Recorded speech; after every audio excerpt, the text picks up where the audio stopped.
Nervousness तो as usual होती है, चाहे फर्स्ट अटेम्प्ट हो लास्ट हो। नर्वसनेस तो है यूजुअली, एसएसबी बहुत बड़ा हुआ है। तो नर्वसनेस थी, जैसे ही गेट पे इलाहाबाद था मेरा, तो करियप्पा द्वार के बाहर खड़े हुए थे, तो सब नर्वसनेस ही थी, सब डॉक्यूमेंट्स निकाल रहे थे। तो साइक और इंटरव्यू वाला मेरे को पहले पता लग गया था एक ही दिन है। तो उससे पहले कई लोग कहते थे साइक से पहले प्रॉपर रेस्ट लो, कई लोग कहते हैं इंटरव्यू से पहले फैक्ट्स रिवाइज कर लो। मेरा एक ही दिन है, मैं कंफ्यूज, रेस्ट करूं कि रिवाइज करूं, क्या करूं, उनका छोड़ो सोते हैं। तो मैं पूरा रेस्ट किया आराम से। होता है अ, कमांड टास्क में, तो यही है हमारे कमांड टास्क में। मेरे जो सबॉर्डिनेट्स थे, तो सर ने बोला था कि you have 5 minutes left, converted into seconds. तो मैंने कन्वर्ट किया। उन्होंने बोला कि say your subordinates to repeat in मतलब बैक काउंटिंग बोला, और तुम जल्दी करो, टास्क तुम्हारा जा रहा है। वो तो कंटिन्यूस बोल रहे थे 5 मिनट जब मेरी बची। तो मैंने अपने सबॉर्डिनेट को बोला, अपना काम करते रहो, बढ़िया मेहनत करो, अच्छे से गाइडेंस लो, और रिटर्न नहीं हो रहा तो कमियों पे ध्यान दो, एसएसबी में वीकनेस पे ध्यान दो, उन पे काम करो। और बस प्रोसेस के साथ, फ्लो के साथ चलो। वही बुद्धि राय सर वाली बात, be with the flow, live happily, be a good man. तू चलता जा, तू चलता जा, तू चलता जा,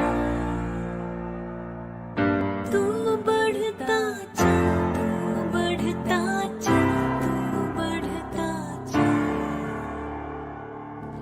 तू लड़ता जा, तू लड़ता जा, तू लड़ता जा, तू बढ़ता जा, तू बढ़ता जा, तू बढ़ता जा। जय हिंद, वंदे मातरम और भारत माता की जय। स्वागत है आपका द फौजी शो में। द फौजी शो में सामाजिक जिम्मेदारी की तरफ एक विनम्र कोशिश है। इस शो से इकट्ठा किया हर पैसा भारत के वीर फाउंडेशन में जाएगा, ताकि हमारे शहीद भाई बहन की फैमिलीज को कोई भी आर्थिक समस्या ना आए। आपकी एक लाइक, शेयर और सब्सक्राइब से किसी की सहायता हो सकती है। क्योंकि मैं खुद एक एक्स एनडीए हूँ और नेशनल डिफेंस एकेडमी में 3 साल ट्रेनिंग किया हूँ। मैं सम्मान करता हूँ हर उस भाई बहन का जो सरहद पर है, ताकि हम जैसे लोग, आप और मैं, चैन की नींद सो सके। जय हिंद, वंदे मातरम एंड भारत माता की जय। स्वागत है आपको on the Fauji show. Today we have with us very special singer Arijit Singh. Singer नहीं, ठीक है, he is NDA recommended candidate, by chance इसका नाम भी अरिजीत सिंह है।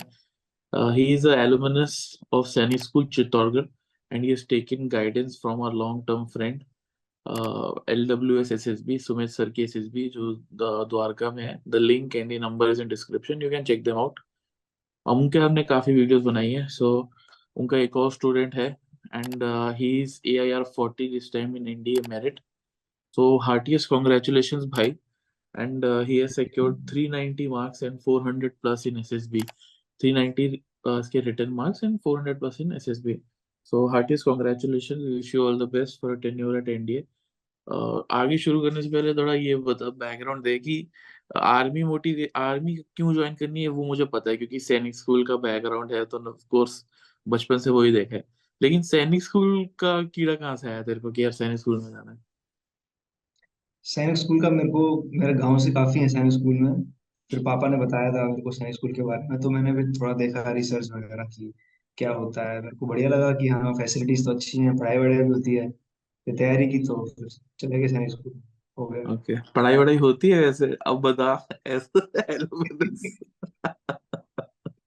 डिपेंड्स। एट टाइम्स एट जहाँ टाइम्स। जरूरत है। हाँ। He was appointment in Sainik school, he was a house captain. तो थोड़ा वो एक्सपीरियंस अपना शेयर कर।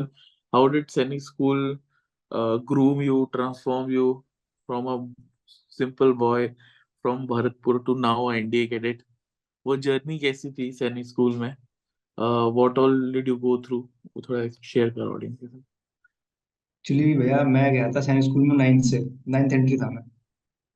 फिर जाते ही हमको क्या होता है, नया हाउस अलाउट करते हैं, वो एकदम अलग होता है। फर्स्ट ईयर न्यू न्यू नए बच्चे जो हैं वो सब उसमें रहेंगे, हाउस में। उधर भी मैं हाउस कैप्टन था। उधर से धीरे धीरे चालू हो गया था। मैं गया, 3-4 दिन तो ऐसे ही बढ़िया जाते हैं, प्यार प्यार से।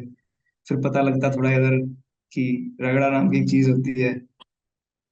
फिर डिनर के बाद रात में, पीटी से पहले पीटी में, पीटी के बाद असेंबली, चल रहा है। शुरुआत में बड़ी दिक्कत होती थी वहाँ पे, मतलब कॉप अप करने में। फिर धीरे धीरे आ गया वो कि हाँ, अब तो यही है, झेलना पड़ेगा अब तो, ऐसे भी कैसे भी करके। ग्रेट। फिर एकेडमिक्स पे भी धीरे धीरे फिर ध्यान देने लगे। दोस्त लोग बताते थे कि ऐसे कर, ये पढ़, ये पढ़। कि सब तो नहीं पढ़ा जाता था। एकदम टू द पॉइंट चीजें होती हैं वो पढ़ पढ़ के ऐसे ही। नाइन्थ हो गई, फिर टेंथ और मेरा आधी इलेवेंथ जो है बेसिकली कोविड की वजह से मैं घर पे था। तो उस टाइम पे स्कूल वाले जो भी इवेंट कराते थे ऑनलाइन, उन पे फुल पार्टिसिपेशन वगैरह, नाइन्थ में भी पार्टिसिपेशन किया था इवेंट्स में, वो काफी जरूरी भी होता है इवेंट्स में पार्टिसिपेट करना। फिर ट्वेल्थ इलेवेंथ का आधा, और फिर ट्वेल्थ मैं पूरा साइंस स्कूल में था। तो उधर मैं फिर जो सीनियर हाउस होते हैं हमारे, उधर मैं हाउस कैप्टन बना। उधर जो भी छोटी छोटी चीजें होती है, इवेंट्स वगैरह, कोई भी तुम्हारा हाउस का बंदा जो भी कर रहा है उसकी रिस्पॉन्सिबिलिटी तुम्हारे ऊपर है। तो वहीं से ये सब OLQs वगैरह धीरे धीरे इनकलकेट होने लग जाते हैं, धीरे धीरे करके। कोई भी बिल्कुल। इवेंट हो रहा है उनको ऑर्गेनाइज करना है, बंदों को संभालना है, स्पोर्ट्स में संभालना है, आगे बढ़ाना है। कोई भी गलती होती है तुम रिस्पॉन्सिबल हो उस चीज को लेके। तो ये है, काफी एज है इस चीज का भी, सैनिक स्कूल मिलिट्री स्कूल में ये सब रिस्पॉन्सिबिलिटीज और माहौल बेनिफिट करता है जो आगे जाके एसएसबी में। ग्रेट। फिर ऐसे ही ट्वेल्थ निकल गई, मजे मजे में मस्ती मजाक में पढ़ाई थोड़ा बहुत तो की, मतलब पेपर से पहले, बट फिर हो गया।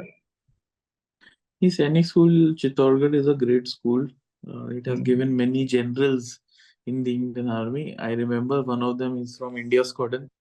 So I know hmm, General Dalbir Singh Suhag sir. And उनकी हमारी फोटो लगी होती थी हमारे स्क्वाड्रन में। तो उसमें मैंने देखा था ये सैनिक स्कूल चित्तौड़गढ़ एडमिनस। So he was former army chief as well for those who don't know. Moving ahead, थोड़ा इस पे बात करते हैं कि रिटर्न की तैयारी तूने कैसे की। ठीक है, क्योंकि हम्म। सैनिक स्कूल का है तो काफी ज्ञान भैया लोगों ने भी दिया होगा तेरे। ठीक है, तो वो थोड़ा ज्ञान, रिसोर्सेस, यूट्यूब वीडियोस, चैनल्स कौन कौन से थे वो सब ऑडियंस का शेयर कर, तीनों के, मैथ्स, इंग्लिश और जीएस, थोड़ा शेयर कर। मैं जो मेरा पहला अटेम्प्ट था रिटर्न का, वो था second attempt of 2022, ND 150th course के लिए। उसके लिए मैंने बेसिकली तैयारी की थी बहुत अच्छे से रिटर्न के लिए, जो कि हुआ नहीं बाद में, वो अलग बात है। बट तैयारी उसके लिए की थी मैंने अच्छे से।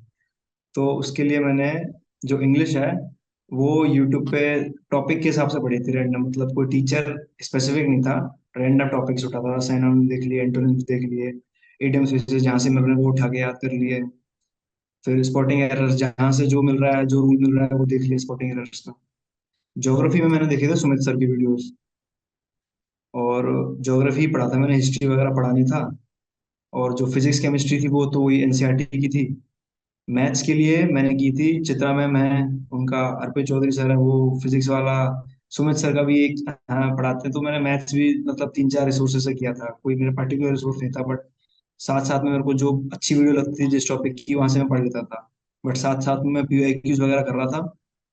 PYQs हो गए, और एक वो आती है, बुक आती है पाथ फाइंडर, सब करते हैं, वो पाथ फाइंडर करता था। और RS अग्रवाल उठा ली, वो करता था। एक स्पेसिफिक NDNE के लिए आती है व्हाइट कलर की, RS अग्रवाल, वो तो उधर बहुत फेमस है हमारे स्कूल में, सब भैया लोग वही करते हैं। तो पीले हो रखे हैं उसके पन्ने, सालों सालों से चल रखी है वो। तो ऐसे बट करके। डोंट यू थिंक वो बुक थोड़ी, मतलब अब हाँ, क्योंकि एनडीए का पेपर थोड़ा टफ हो रहा है और वो बुक थोड़ी इजियर है, I also used it, that's why हाँ, आई वो कैन थोड़ी इजी रिलेट। है। बेसिक जो क्वेश्चन हल्के वाले होते हैं वो हो जाएंगे उस बुक को, अगर तुम हाँ अच्छे वो से करोगे तो। बट अब थोड़ा पैटर्न तो चेंज हो ही जाएगा। फिर बिल्कुल। उसका दिया मैंने, वो हुआ नहीं बेसिकली। मैथ्स में मेरी कट ऑफ नहीं क्लियर हुई थी 0.8 मार्क्स से। बाकी गेट में तो बढ़िया स्कोर था अपना। उस टाइम पे पता नहीं था बेसिकली मेरे को स्कोर वगैरह क्या, उस टाइम पे तो ये था, नहीं हुआ तो नहीं हुआ, कुछ गलती रही होगी मैथ्स में ही। पता तो था कि बॉर्डर लाइन है, मैथ्स में कम रह गए मार्क्स। फिर उस टाइम पे मेरे एक गलती क्या थी, मेरे मैथ्स में मैंने सब टॉपिक पढ़ के नहीं गया था मैं सारे। ट्वेल्थ के बेसिकली ज्यादातर छोड़ रखे थे मैंने, इलेवंथ का ही था जो था। तो इस वजह से थोड़ा कम रह गया स्कोर। फिर धीरे धीरे ट्वेल्थ के बाद ये जो हुआ था, फर्स्ट ऑफ अटेम्प्ट ऑफ 2023, यहाँ तक ट्वेल्थ का मैथ्स हो गया था पूरा। इलेवंथ का रिवाइज करना था मेरे को। तो ट्वेल्थ का तो स्ट्रॉन्ग ग्रिप थी, क्योंकि बोर्ड की जस्ट बाद होता है NDA वाला। तो ट्वेल्थ के में ग्रिप थी अच्छी। फिर इलेवंथ का रिवाइज किया, और जो गेट के जो पहले थे वो रिवाइज किए अच्छे से। नोट्स मैंने बनाए रखे थे। करंट अफेयर वगैरह होता है वो, उसकी PDF आ जाती है, वो तो यूट्यूब पे ऑनलाइन कहीं भी मिल जाती है। फिर बस ये हो गया, इसमें भी जस्ट कट ऑफ ही निकली है मैथ्स की, बाकी गेट ही बचाता है मेरे को तो। Okay, interesting. और इस पे आते हैं थोड़ा बुक्स पे जो तूने जीएटी की जो बुक्स हैं वो कौन सी थी तेरी? जीएटी की बुक्स थी आपकी, एनसीईआरटी की थी मैंने, फिजिक्स केमिस्ट्री बायो के लिए, नाइन ओके टेंथ की एनसीईआरटी अच्छे से। ओके ओके बाकी 11 ट्वेल्थ का बेसिक फॉर्मूलेस किए थे बस याद मैंने, कि अगर यहाँ से एक आध आगे उठ के तो मैं कर लूँ फिजिक्स केमिस्ट्री के ओनली फॉर्मूलाज। ठीक है। ओके उसके बाद इंग्लिश में मैंने कोई स्पेसिफिक बुक नहीं की थी, पीवाईक्यू किए थे, और स्पॉटिंग एरर्स और वो इडियम्स फ्रेजेस मेरे को ऑनलाइन जहाँ पे मिल रहे थे मैं उनको याद कर रहा था बस। और ज्योग्राफी तो वही सुमित सर नोट्स देते हैं, सुमित सर की जो भी वीडियोज ज्योग्राफी की वहाँ पे नोट्स प्रोवाइड करते हैं, वो ज्योग्राफी हिस्ट्री वगैरह सबके करते हैं, तो उनके नोट्स थे ज्योग्राफी में। ओके और मैथ्स में बताया आपको, आर एस अग्रवाल, एनडीएन वाली, पाथफाइंडर और एनसीईआरटी बस, और पीवाईक्यू। Okay great. और फिर आते हैं इस पे एसएसबी पे। ठीक है, तो एसएसबी की स्कूल में आई एम श्योर काफी तैयारी की होगी, but you went to Sumit sir's guidance program in Dwarka. So वहाँ पे क्या क्या सीखा, उसका क्या रोल था, और वहाँ पे फ्रेंड सर्कल में तुम लोगों ने खुद से क्या किया, और अगर किसी को खुद से भी तैयारी करनी है तो वो क्या क्या करे, वो थोड़ा शेयर करो ऑडियंस से। एसएसबी का जो बेसिक होता है, और जो मतलब बोलते हैं सब बचपन में हम यही सुनते रहते हैं, एसएसबी स्कूल में कहते हैं कि ऑफिसर है क्वालिटी, अच्छी इंग्लिश बोलो, ये करो, हो जाएगा। सीनियर्स ये बताते थे हमको, कुछ बेसिक चीजों पर ध्यान दो, न्यूज़पेपर पढ़ो, इंग्लिश करो, तो वो तो स्कूल से ही था मतलब, कि इंग्लिश में बात करनी है जब जरूरी हो, हर टाइम पे नहीं, और न्यूज़पेपर पढ़ना है, और इवेंट्स में पार्टिसिपेट करना है दोस्तों के साथ, वो सोशल एडेप्टेबिलिटी वगैरह वाला फैक्टर हो जाता है, ध्यान दो तो बात करो, ये सब आ जाता है। तो उन्होंने अच्छे से एक्सप्लेन करते थे सीनियर्स हमको। और स्कूल में प्रिंसिपल वाइस प्रिंसिपल होते हैं, वो भी टाइम टाइम पे बताते रहते थे एसएसबी वगैरह का। बट एसएसबी जब मेरा रिटर्न का रिजल्ट आया था, उसके बाद ये था कि हाँ, स्कूल से तो निकल चुके थे, स्कूल का तो कोई गाइडेंस था नहीं फिर उसके बाद, कि अब एसएसबी से पहले एक बार वो उस माहौल में चलते हैं, देखते हैं क्या होता है बेसिकली, पूरा डिटेल में जानते हैं प्रोसेस को। और एक बार उस एसएसबी जाने से पहले कोचिंग में जाके क्या होता है कि बॉडी थोड़ा अडेप्ट हो जाती है प्रोसेस को लेके। तो इस वजह से मैं एलडब्ल्यूएस गया। एलडब्ल्यूएस का तो वही ऑनलाइन पता लगा था मेरे को, सुमित सर और हमारे स्कूल के मेरे भैया लोग काफी सुमित सर से पढ़ भी चुके हैं, उनसे बात की थी मैंने, तो बोल रहे हाँ एलडब्ल्यूएस चला जाओ। फिर एलडब्ल्यूएस गया मैं, वहां पे जाके मतलब मेरे को पता लगा कि बेसिकली हर टास्क स्पेसिफिक में तुमको क्या चाहिए होता है बेसिकली, इसमें कैसे परफॉर्म करो, क्या करना चाहिए क्या नहीं करना चाहिए। वहाँ पे बुद्धिराज सर बताते हैं हर चीज, साइकोलॉजी में क्या करो क्या नहीं करो। उनका एक डायलॉग बड़ा फेमस है, अच्छा इंसान बनो, एसएसबी तो होता रहता है। तो बस। बुद्धि राजा सर के साथ हमने 4 वीडियोस बनाए हैं भाई, चारों इतने हाँ, अच्छे करते हैं। वो मैंने सारी देखी बिकॉज है, एडब्ल्यूएस जब मेरा कोर्स हो गया था उसके बाद रिलीज हुई थी आपकी चारों वीडियो, फिर भी मैं वो देखी है, चारों देखी है बुद्धिराज सर की आपके चैनल पे। कुछ ना कुछ नई वो, बात पता लगती है हर वीडियो में। हाँ, उनका आउटलुक अलग ही है towards life, towards this is भी बहुत आई थिंक, मुझे विदाउट एनी डाउट मैं कह सकता हूँ इंडिया के बेस्ट साइकोलॉजिस्ट तो हैं, हाँ मतलब एसएसबी फील्ड में तो है ही। बिल्कुल। ग्रेट। फिर उसके बाद? वहीं पे ग्रुप बनाया था, तो वहाँ पे जब एसएसएस नहीं होते थे तो हमको काफी हेल्प हो जाती थी वहाँ पे। ग्रुप था तो वहाँ पे हम डिस्कस करते रहते थे हर टाइम पे, जीडी चल रहा है, रात को जीडी चल रहा है, ऊपर जीडी चल रहा है छत पे, और डिनर टाइम पे जीडी, मतलब जीडी का कोई ऑफिशियल टॉपिक नहीं, किसी भी टॉपिक पे चल रहा है, बस चल रहा है जीडी। और खेल रहे हैं कूद रहे हैं बाहर जा रहे हैं, तो इस हिसाब से बन जाता है धीरे धीरे करके, वही प्रोसेस में अडेप्ट हो जाती है बॉडी। पता लग जाता है, एसएसआर है वहाँ पे जीटीओ विकास यादव सर, उन्होंने काफी हेल्प की थी, हर एक टास्क में बताते हैं वो कि ये करो अनदर मतलब। वन ऑफ द हाँ, best assessors in our country. Great. फिर? उन्होंने बताया मेरे को हर चीज की, इस टास्क में ये कर, तेरा ये वीक है ये कर, हर सबको बताते हैं वो। और एक ओवरऑल फीडबैक भी देते हैं एक बंदे का लास्ट में एकदम जब बैच खत्म होने वाला होता है, तो उससे काफी हेल्प होती है कि अभी हमारी कहाँ कमी है, कहाँ आगे ध्यान देना है आपको। और उसके बाद मैं घर आया तो वही 15-20 दिन थे, 15 दिन थे लगभग मेरे पास, जब मेरा बैच खत्म हुआ फिर मेरी एसएसबी थी उसके बीच में। तो उसमें मैंने यही करंट अफेयर रिवाइज की और जो कमियां बताई थी मेरे को कोचिंग में, उन पे काम किया, बस साइड की प्रैक्टिस की एक दो बार। ग्रेट। एंड जब तू फिर एसएसबी और कोचिंग के बीच में कितना गैप था तेरा? 15 दिन था लगभग। ओके, फिर तो उस 15 दिन में तूने बस वो खुद से थोड़ा पॉलिशिंग की जो तेरे को हाँ कमियां बस लगी वो कोचिंग कोचिंग में, में बताया था मेरे को कि ये अपने आप कमियां में? हैं। हाँ, हाँ, ओके। और फिर जब तो एसएसबी पहुंचा फर्स्ट डे स्क्रीनिंग, तो बाकियों के लिए तो चलो फिर भी एक दो तीन महीने की मेहनत होती है, तेरे लिए तो 4-5 साल की मेहनत है तेरी। नाइन्थ क्लास से ही हम्म। तू चले गया था। तो कैसा लग रहा था तेरे को? थोड़ा नर्वसनेस नहीं लग रही थी? और लग रही थी तो कैसे इसको मैनेज किया तूने? नर्वसनेस तो एज यूजल होती है, चाहे फर्स्ट अटेम्प्ट हो लास्ट हो। नर्वसनेस तो है ही यूजली, एसएसबी बहुत बड़ा हुआ है। तो नर्वसनेस थी। जैसे ही गेट पे अलाहाबाद था मेरा, तो करियर पद के बाहर खड़े हुए थे, तो सब नर्वसनेस ही थी, सब डॉक्यूमेंट निकाल रहे थे। सब टेंशन में थे, क्या होगा क्या नहीं होगा। उधर देख रहे हैं 80-90 आ रखे हैं, तो उधर और हो जाता है कि यार 80-90 आ गए, अब क्या होगा, कितने स्क्रीनिंग करेंगे, क्या करेंगे। कोई पीछे से बोलता है कि इन पे 35-40 तो बैठ ही है, उनसे ज्यादा तो कर ही नहीं सकते स्क्रीनिंग। तो ऐसे ही बोलते रहते हैं कुछ भी। और जो रिपीटर्स होता है वो काफी, उनको उनको सब पता रहता है हर सेंटर का। तो वो फ्रेशर्स को फिर डराते हैं रिपीटर्स आके, यहाँ पे ये है, यहाँ पे ये है, इसमें ऐसा करना है, ऐसा करना है, ऐसा करना। तो वो अलग उनका मैटर चलता है रिपीटर्स का। फिर हमारी एंट्री हुई, ब्रेकफास्ट वेकफास्ट कराया, डॉक्यूमेंटेशन हुई। एक तो डॉक्यूमेंट लाना भूल गया था वहाँ पे। फिर उसने कुछ किया अपना, मंगवाया कहीं से डॉक्यूमेंट ऑनलाइन कैसे लाना भूल मंगवाया। सकता है वो? पता डॉक्यूमेंट नहीं मतलब वो एक सारे डॉक्यूमेंट, डॉक्यूमेंट या एक डॉक्यूमेंट? एक दो ही लाना भूल गया था, बाकी तो सारे थे ओके उसमें। ओके ओके ओके, फिर उधर, हाँ बस ये था, उधर डॉक्यूमेंटेशन कराई, फिर अलग अलग कर दिया अपने ग्रुप्स के हिसाब से। फिर अपना वो था, स्क्रीनिंग हुई। स्क्रीनिंग में जो पिक्चर दिखाई थी हमको, वो बेसिकली पहले हम प्रैक्टिस कर चुके थे एलडब्ल्यूएस में। तो सेम पिक्चर वहाँ पे आ गई स्क्रीनिंग में। तो वहाँ पे बनाई मैंने स्टोरी। उसके बाद नर्वसनेस तो हर हर हर स्टेप पे होती है। मेरा ग्रुप पहले ही था, तो मेरे को ज्यादा रिवाइज करने का टाइम भी नहीं मिला था। 1 to 20 हमको एक बार में बुलाया था। तो मेरा पहला ही था, 15 या 14 था मेरा उस टाइम पे चेस्ट नंबर। तो सबसे पहले हमारे ग्रुप को बुलाया था, 4-5 मिनट मिली थी स्टोरी रिवाइज करने के लिए। फिर जल्दी से स्टोरी रिवाइज करके अंदर चले गया। फिर वही सबने इंडिविजुअल नरेशन दिया, फिर धीरे धीरे करके हाफ डिवाइड कर दिया था वैसे हमारा ग्रुप, 10-10 में कर दिया था। फिर आगे प्रोसीडिंग्स हुई थी।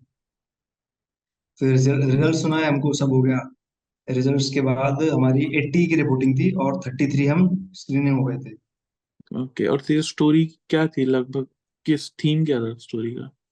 थीम था, मेरा था इवेंट ऑर्गेनाइज कराया था मैंने। ओके, क्या कौन सा इवेंट? इवेंट था, मैंने कराया था एक football event organise. Picture basically ये थी, दो लड़के खड़े थे और पीछे एक थोड़ा एज्ड पर्सन था। तो मेरे को प्रिंसिपल लगा था, आगे वो school captain, school vice captain करके मैंने फुटबॉल का बनाया था। और कॉमन क्योंकि तू स्टोरी भी खुद लगी ये स्कूल में बनी कर रहा होगा थी। तो शायद से तेरे दिमाग में, सबकॉन्शियस माइंड में वही आया होगा वहां पे भी, हाँ। राइट? ओके। हाँ, एंड वही हाउ एक्सपीरियंस के हिसाब से। Different was this as compare to others? बाकियों की क्या कहानी थी ग्रुप बाकियों में? की भी यही था, किसी ने तो ये था, मतलब बेसिकली वहां पे पीपीटी में थोड़ी ब्लरी पिक्चर है। तो आगे वालों को एक लड़का एक लड़की दिख रही है, पीछे वालों को दो लड़के दिख रहे हैं। तो कई ग्रुप वाले तो इसी पे बहस कर रहे हैं कि ये एक लड़का है कि एक लड़की है कि दोनों लड़के हैं। ओके। और बाकी थीम्स क्या क्या थे उस पिक्चर पे? बाकी थीम्स ये थे, बेसिकली सबका इवेंट ऑर्गेनाइज था मेजोरिटी का। और इसके अलावा थे करियर काउंसलिंग हो गया, ओके करियर में आगे क्या करना है, पेरेंट्स समझा रहे हैं अपने दो भाइयों बेटों को, दोस्त बात कर रहे हैं, ये सब थीम्स थे। ओके। और फाइनली फिर क्या डिसाइड हुआ ग्रुप में, या कुछ डिसाइड हुआ या मेरे नहीं ग्रुप में हुआ? तो मेरी वाली स्टोरी डिसाइड हो गई थी। Okay okay, great. तो तू नॉमिनेट हुआ फिर कि सुनाओ कॉमन स्टोरी? उन्होंने, भैया उन्होंने नॉमिनेट करवाया ही नहीं किसी को, बोला ठीक है हो गए अच्छा, जाओ। Okay okay okay. फिर उसके बाद जब स्क्रीन इन हुआ तो 80 में से 33 स्क्रीन इन? हम्म। ओके, ठीक है। तो 33 के कितने, 4 ग्रुप बन गए, 3 ग्रुप बनाए? 33 के 4 बन गए। 4 बन गए, ओके। फिर इसमें से ऑलरेडी रिकमेंडेड कैंडिडेट्स कितने थे? नहीं, इसमें कोई नहीं था कोई? Already recommend.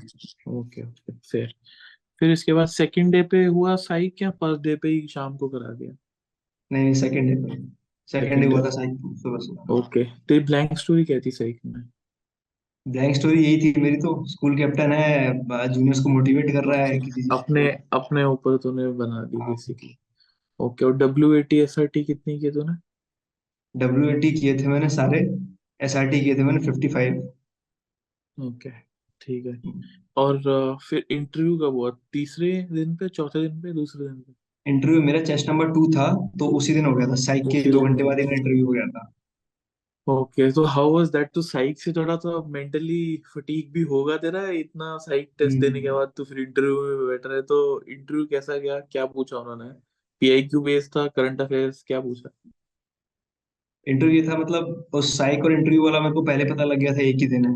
तो उससे पहले कई लोग कहते थे साइक से पहले प्रॉपर रेस्ट लो, कई लोग कहते हैं इंटरव्यू से पहले फैक्ट्स रिवाइज कर लो। मेरा एक ही दिन है, मैं कंफ्यूज, रेस्ट करूं कि रिवाइज करूं, क्या करूं, उनका छोड़ो सोते हैं। तो मैं पूरा रेस्ट किया आराम से। फिर मैं साइक दिया, उसके बाद खाना खाया, लंच किया, लंच के बाद था मेरा इंटरव्यू, लंच कम ही किया था मैंने। उसके बाद इंटरव्यू था। इंटरव्यू में बेसिकली उसने सर ने स्टार्ट किया पूछना, family background, basic C I Q चल रहा था, पी आई क्यू नॉर्मल, पूरा बेसिक सी आई क्यू चला 40-50 मिनट। लास्ट जो 20-30 मिनट था, मेरा 1 घंटे लगभग चला था। लास्ट के टाइम पे उन्होंने फिर फैक्चुअल क्वेश्चन पूछना चालू किया, डिफेंस से, सैनिक स्कूल के बारे में, और क्यों ज्वाइन करना चाहते हो आर्मी, ये सब है। और एमिनेशन, वो सर जो थे वो उसके थे, उस डिपार्टमेंट के, सिग्नल्स के थे। ओके। तो सिग्नल्स उसके बारे में पूछने लगे, टेक्नोलॉजी, मॉडर्न वॉरफेयर वगैरह, काफी कुछ फैक्चुअल पूछा। काफी कुछ बता दिया, काफी कुछ नहीं बता पाया। गेम्स के बारे में भी लास्ट में पूछ रहा था मेरे से, जो फैक्चुअल पार्ट तुझसे है। पूछा which arm do you want to join? हाँ, which arm do you want to, वो बीच में पूछ रहा था सीआईक्यू में। क्या बोला तूने? मैंने बोला गोरखा राइफल्स, हाँ। गोरखा रेजिमेंट। उसके रिगार्डिंग क्वेश्चंस? उसके रिगार्डिंग पूछा क्यों, और फेमस उनके नाम बताओ जिनसे तुम इंस्पायर होते हो, तो बताया मैंने। उसके बाद ये बताया कि खुखरी का पूछ रहे थे वो काफी। तो एक सीनियर। सवाल ये पूछा था उन्होंने, खुखरी का वो बताओ, यूज बताओ 5। तो क्या बताया तूने? मैंने बताया वही सेल्फ डिफेंस सर। बोला नहीं, उसके अलावा, अटैक और सेल्फ डिफेंस के अलावा। उन्होंने बोला सर कटिंग के लिए, टीयरिंग के लिए, उसके लिए यूज कर सकते हैं। और खुखरी से सर हम एज अ, वहां पे बोल दिया था, एज अ स्पून यूज कर सकते हैं सर, कुछ खाने के लिए। देखो, अभी तो तुम लोग सब दिमाग में सोच रहे होगे कि यार क्या ये भी यूज है, ये भी यूज है। लेकिन वहां पे ना बहुत प्रेशर होता है तुम्हारे पे, तुम एकदम तुरंत ऑन द स्पॉट सोचना है तुम्हें। अपने आप को कंपेयर मत करने लग जाना। मुझे याद है, बिकॉज मुझसे भी पूछे थे 10 यूजेस ऑफ वाटर बॉटल मेरे सामने। तो वहां पे थोड़ा प्रेशर होता है, बट हाँ, कंटिन्यू फिर। एक बताया था, एक कैंडल रखी हुई थी वहां पे, मैंने बोला सर कैंडल को रख सकते हैं अगर सरफेस थोड़ा रफ हो, मतलब खुकरी स्ट्रेट होती है ना, खुकरी के ऊपर कैंडल रख सकते हैं। ओके, वैसे उसके हैंडल को भी यूज कर सकते हैं, मैंने देखा है काफी, अब बहुत बहुत जगह। और 2 और बताए थे वो, उनको भी याद नहीं आ रहे, बट वो भी कुछ ऐसे बता दिया था मैंने देख के उधर, जो भी था। हाँ, एक बताया था पेपर वेट। Okay, interesting. फिर? ये था। बाकी यही कि गेम्स खेलते हो, मैंने बताया था, उसमें फिजिक्स कहाँ लगती है, फैक्चुअल सवाल पूछे, फिर फिजिक्स में घुस गया।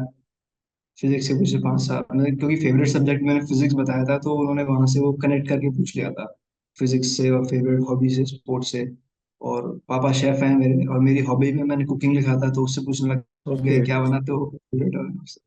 Okay, great. तो क्या बनाते हैं तू वैसे? वैसे तो मतलब, इंटरव्यू वाले इंटरव्यू मतलब, इंटरव्यू वाले जो आंसर है वो थोड़े अलग होते हैं, जो असली लाइफ में बंदा करता है। लेकिन बट तेको ये कुकिंग का शौक कहाँ से लगा? बिकॉज तू तो सैनिक स्कूल कुकिंग गया कर था लेता वहां हूँ पे। कभी कभी। ओके। पापा शेफ है, उनसे थोड़ा बहुत सीख सीख के। उधर ओके। उन्होंने से पूछ ली थी, सबसे क्या बनाते हो, मैं कढ़ाई पनीर, उसकी रेसिपी बताओ, तो मैंने फिर ओके, बताया उनको। चल बढ़िया, तेरे को सर्वाइवल में काम आएगा जब तू कैंप वैम्प जाएगा इंडिया में। ग्रेट। इंडिया में ना, वहाँ पे देखो इंग्रेडिएंट्स मिल जाएंगे बहुत सारे, फिर तू अपने भी कुछ लेके जाएगा, फिर वहाँ पे जंगल में एक दिन छोड़ देते हैं तुम्हें रोवर्स में। तो वहां हम्म। पे वही मतलब खुद से खाना बनाता है, खुद से खाना बनाना पड़ता है। हाँ, वो तो मैं ही बनाऊंगा उधर। हाँ, उधर तू होगा अपना सेक्शन का बावर्ची। हम्म। ग्रेट। इस पे आते हैं, जीटी वाले पार्ट पे। ठीक है, तेरा जीडी और लेक्चरेट का टॉपिक क्या था? लेक्चरेट का मेरा बोला था मैंने, ड्रग्स ट्रैफिकिंग पे। ओके। ओके। और बाकी क्या, बाकी तीन टॉपिक्स क्या टॉपिक क्या तो ये थे? था, माय फेवरेट बुक था। ओके।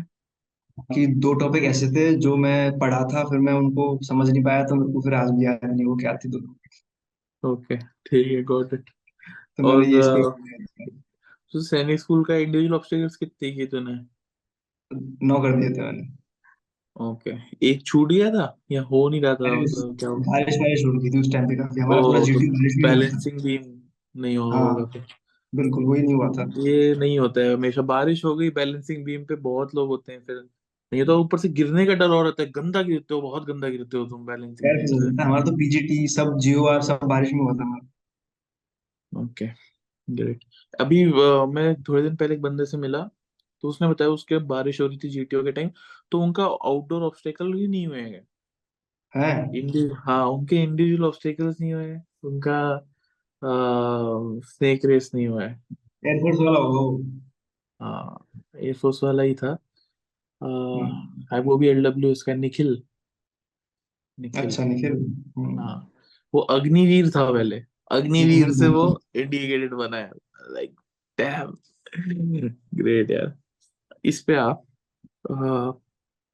जो ग्राउंड ऑब्स्टेकल्स थे तेरे, पीजीटी, एचजीटी, उनमें कैसा था तेरा परफॉर्मेंस? पीजीटी में था, मेरा यही था, मतलब कहीं से मैंने सुना था, मेरे किसी सीनियर ने बताया था कि सबसे पहले जाके फट्टा उठा लेना, क्योंकि जो भी हाँ, काम होता है वो फट्टे से होता है। बिल्कुल। और तुमने फट्टा उठा लिया तो तुम्हारा तो इन्वॉल्वमेंट होना फिक्स है उसमें। जो पीजीटी वन है उसमें तो फट्टा लगेगा ही, उसमें सिर्फ फट्टा हाँ ही लगेगा। फट्टा ही उसमें कोई लगेगा रोप उसमें। नहीं, सिर्फ ब्रिजिंग से होता है पीजीटी वन में। हम्म, ग्रेट। और कमांड तो टास्क में देखो कितने लोगों ने बुलाया, और कैसा था कमांड टास्क? वो बॉम्ब डिफ्यूज टाइप था या कुछ और था? कमांडर्स मेरा वाला तो एकदम सिंपल था, मतलब सिंपल मतलब था तो लेवल का ओके। था, हार्ड था, बट बॉम्ब डिफ्यूजन वाला नहीं था। Straight okay. वाला था, चार वो थे उसमें। वो था, मेरे को बुलाया था, 4-5 बंदों ने बुलाया था मेरे को। ओके, ठीक है। तो जब तेरे पे कोई प्रेशर वगैरह डाला जीटी ऑफिसर ने, कमांडर्स में जीटू सर प्रेशर डाल रहे थे बहुत, तो मैं तो तेरे को तीस अंदर दो से दो तो खुश में। हो रहा होगा तो। हाँ वो मेरे को पता था, मेरे को क्योंकि पहले बता दिया था कि सुन, आपके पॉडकास्ट भी काफी देखे थे मैंने, तो मुझे पता लग गया था कि हाँ ये एक चीज होती है कि प्रेशर डाल रहा है तो मतलब ठीक ठाक किया परफॉर्मेंस अभी तक। यस, यस, दिस खुशी खुशी में इज वो ग्रेट। एक्साइटमेंट ही निकलती है फिर, तो अगर पहले से पता होता है तो ये प्रेशर डाल रहा है तो उसको नहीं झेल, उसको वैसा रिएक्शन नहीं देना जैसे वो देखना चाहते हैं। बिल्कुल। अरे यार, मैं अपना बताऊं, मैं इतना स्टूपिड था ना मैं पता नहीं, कभी कभी सोचता हूँ मैं रेकमेंड कैसे हो, मैं मेरे पे प्रेशर डाला जीटी ऑप्शन ने, मैं हंस दिया, मैं स्माइल पास कर दिया मैं उसको। मैं सोच रहा हूँ, मैं अंदर से सोच रहा हूँ बस अब तो हो गया मेरा।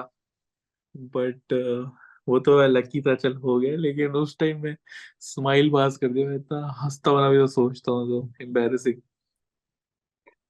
जस्ट इमेजिन वो मुझे बोल रहे फकर डू दिस, ये वाइट हो गया, ये रेड हो गया, और मैं उसमें स्माइल पास कर रहा हूँ।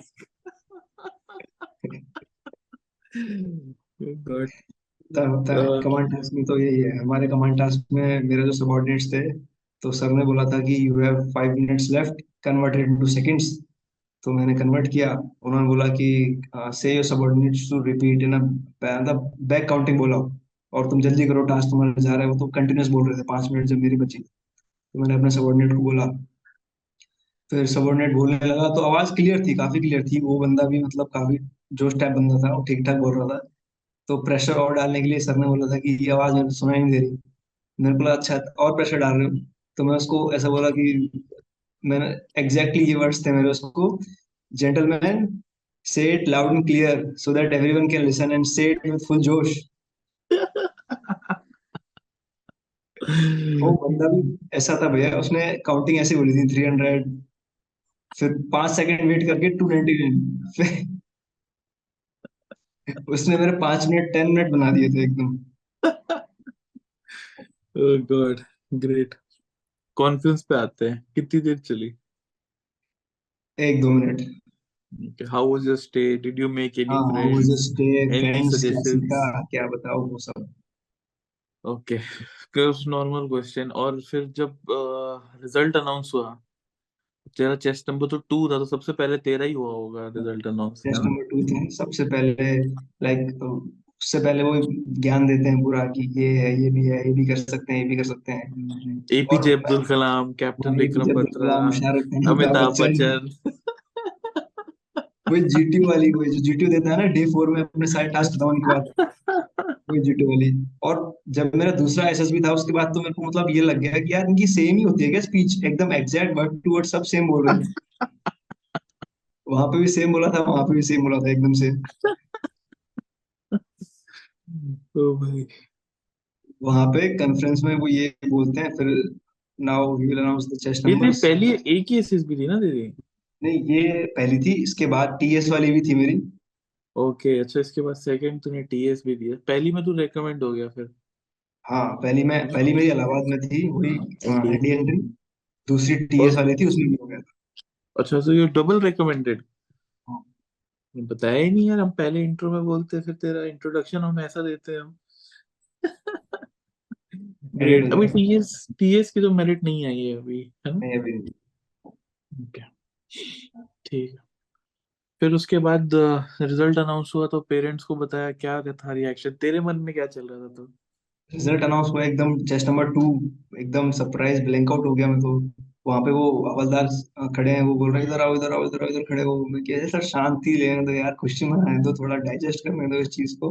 वो नहीं नहीं, इधर आओ, उधर लाइन बनाओ, लाइन बनाओ, लाइन बनाओ। फिर धीरे धीरे करके आए थे हम 13 रिकमेंड हो गए थे, 13 बंदे हम रिकमेंड हो गए थे। Okay, great. 80 में हम्म, से 13 इज अ गुड हाँ। गुड रेशियो, एंड इवन अभी 33 में से 13 इज आल्सो वेरी गुड। हाँ, 33 में से अभिषेक भी दिस मेरे टाइम, साथ ही था, चेस्ट नंबर 33 था उसका। Okay okay, great great. This time Allahabad has, मतलब मैं ये नहीं बोल रहा कि दे हैव सिलेक्टेड कोई भी, लेकिन हाँ उन्होंने काफी सिलेक्शंस किए हैं इस बार। मतलब कोई कह नहीं सकता कि एक टाइम पे इसको रिजेक्शन बोर्ड बोलते थे, सिलेक्शन बोर्ड होना चाहिए। इतने सिलेक्शन बोर्ड। इन्होंने मेरिट में डाले हैं इस बार, that's why merit is very competitive this time, because so many are there. Great. जाने से पहले एक मैसेज जो तू सारे एस्पिरेंट्स को देना चाहेगा, जो तैयारी कर रहे हैं, कहीं ना कहीं नहीं हुआ, you have seen failure, NDA एक बार तू भी फेल हुआ है, तो कहीं ना कहीं उनका रह रहा है, तो what's your message to them? Message मतलब यही कि अपना काम करते रहो, बढ़िया मेहनत करो, अच्छे से गाइडेंस लो। और रिटर्न नहीं हो रहा तो कमियों पे ध्यान दो, एसएसबी में वीकनेस पे ध्यान दो, उन पे काम करो। और बस प्रोसेस के साथ, फ्लो के साथ चलो, वही बुद्धि राय सर वाली बात, be with the flow, live happily, be a good man. Great. चल ठीक है। थैंक यू सो मच अभी, Arijit. We wish you all the best for your tenure at NDA और ओटीए, जहां भी तू जाना चाहे। ठीक है, but knowing Sainik school type, तो मुझे लगता है एनडीए जाएगा most probably. But we wish you all the best and do well. And if you are watching this video, please like share subscribe, so that हमें भी थोड़ा मोटिवेशन मिले। And also please give us a 5 star rating if you are listening to us on any audio platform. Thank you so much, love you all, जय हिंद।